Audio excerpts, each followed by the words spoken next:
Rage Against the Machine have been a part of some huge political moments in our society. Protests always have a soundtrack to the voices being amplified, and rage are filling the void others couldn't cover once again. Let's take a look at some of the best political moments in Rage Against the Machine's history. 10 massive Rage Against the Machine political moments. Shutting down the New York Stock Exchange. The band hired famous filmmaker Michael Moore to direct their music video for Sleep Now in the Fire. Hundreds showed up to the New York Stock Exchange steps when they weren't even supposed to be filming, and Moore was arrested by NYPD. He yelled to the band to take the New York Stock Exchange, and they did exactly that, along with a few hundred others, forcing the riot doors to come down and halt capitalism for a day. The 2008 DNC in Denver. In August 2008, the band headlined the 10th State Music Festival to end the war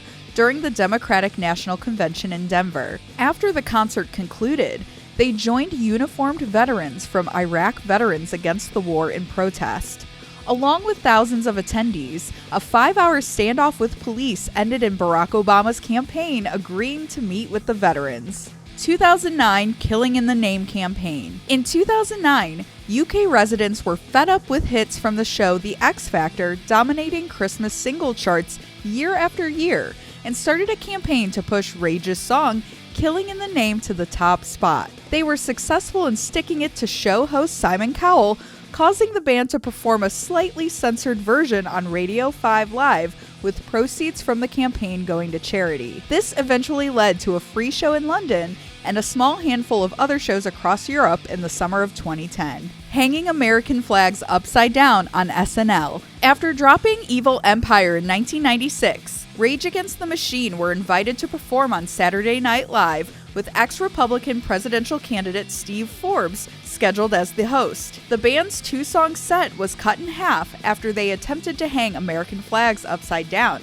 a sign of emergency, on their amps in protest of Forbes. Touring with Wu-Tang Clan in 1997. You would think choosing an act to tour with wouldn't cause political issues, but police forces all across the U.S. attempted to have their shows banned for violent and anti-law enforcement philosophies.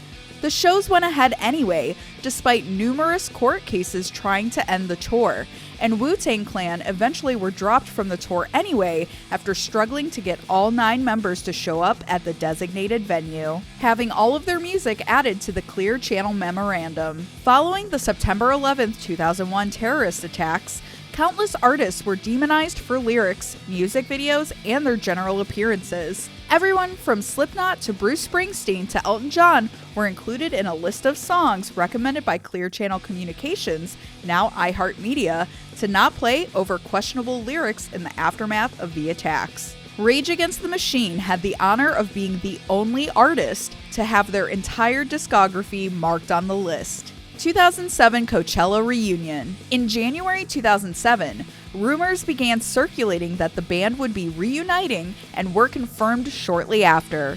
They scheduled a show at Coachella and described their reasoning as a means to voice their opposition to right-wing ideologies under the George W. Bush administration.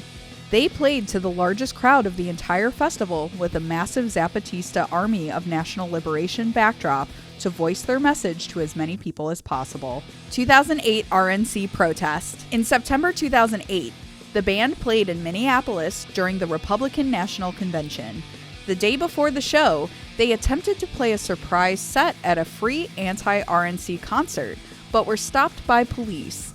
Instead, vocalist Zack de la Rocha brought a megaphone and led the crowd in singing their songs anyway. 2000 DNC in Los Angeles. Rage played a show during the 2000 Democratic National Convention in protest of the two-party system, and despite pushes from the city of Los Angeles to force them to play a small venue across the city from the DNC, they were allowed by a judge to play across the street from the event. LAPD security measures included a 12-foot-high fence and about 2,000 officers in riot gear. After the performance, numerous attendees provoked police, causing them to declare unlawful assembly, and a riot broke out, ending in violence and arrests. Lollapalooza 1993 PMRC protest. The band's set at Lollapalooza in Philadelphia was rather brief as they stood on stage for 15 minutes naked with duct tape over their mouths and each member donning a painted letter on their chest to spell out PMRC. The Parents Music Resource Center